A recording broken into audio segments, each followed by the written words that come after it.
Good morning, I'm Jason Stanton. This is my morning musing for Wednesday, June 23rd.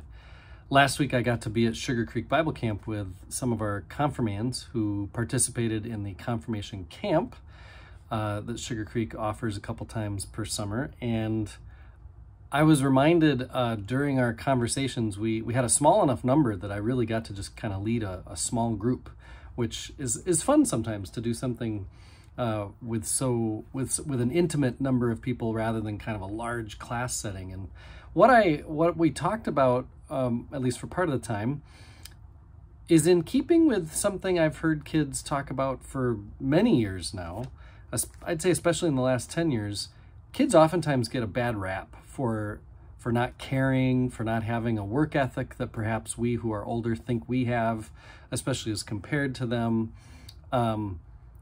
Boy, I'm sure some of the things that we're critical of with our kids or grandkids are true, and you know, we need to keep working on some things.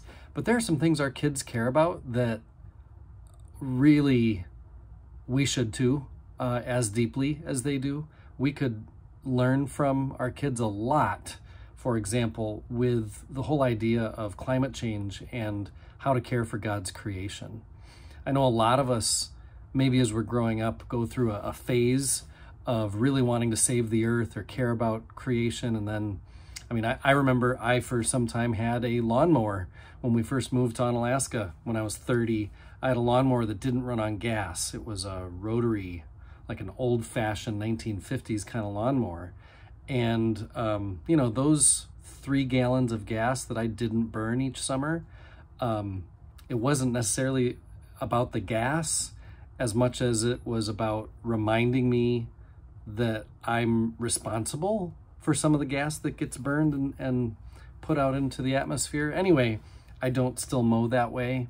My yard's gotten bigger as we live in a different house now, and those concerns, for me, I'll just confess, they've kind of faded away as other seemingly larger concerns have taken up more of my headspace and heart space. And it's good to be reminded sometimes that that's not good. That's not good to allow my care for creation to dwindle as my worry over my kids' future or my own long-term, you know, financial security is at stake.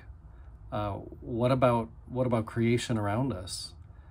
So anyway, as we were talking at Sugar Creek in this beautiful part of God's creation, some of the conversation centered around, you know, how much water gets used and how we misuse or use different natural resources in our world. With that in mind, I've been thinking about grass lately, Kentucky bluegrass in particular. I needed to mow my yard a couple days ago, and I'm trying to discern, you know, when it's about to rain, and because it's been pretty dry, and so some grass is getting brown, and we want it to look right. And you know, your lawn is a reflection of your lawn can feel like it's a reflection of whether you have it together or not, that kind of thing.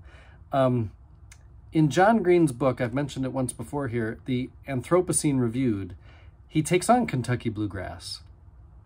He says, Poa pratensis is ubiquitous the world over. When you see a green expanse of lawn in Europe, Asia, or the Americas, you're looking at least in part at Kentucky bluegrass. The typical shoot has 3 to 4 leaves. It can grow 3 feet tall and sprout blue flower heads. Of course, it's usually not left unmown. In my neighborhood, he says, it's illegal to allow my grass to grow more than 6 inches. And here's the stuff that started to blow my mind as I was reading this particular chapter of his book. More land and water are devoted to the cultivation of lawn grass than to corn and wheat combined. More square miles in the United States are devoted to lawns than Ohio's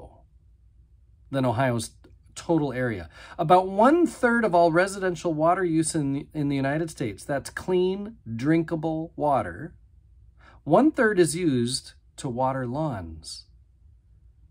To thrive, Kentucky bluegrass often requires fertilizer and pesticides and extensive watering, and it can't be eaten or used for anything but walking, playing on it, or looking at it.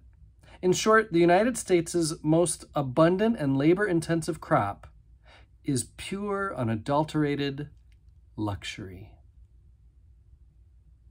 Isn't that crazy? And I'm a lawn guy. I want my yard to look good.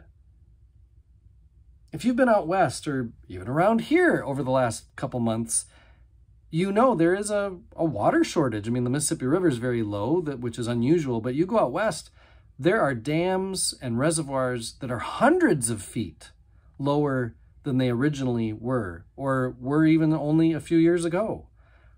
Georgia, Alabama, Florida have had water wars in the last decade. The Ogallala Aquifer, it's going to take 6,000 years for nature to replenish that aquifer after we drain it. And we've done a pretty good job of draining it so far. I like grass. I like my yard. But couldn't clover work too? Aren't there other things we could do that wouldn't be so thoughtless about how we use our water?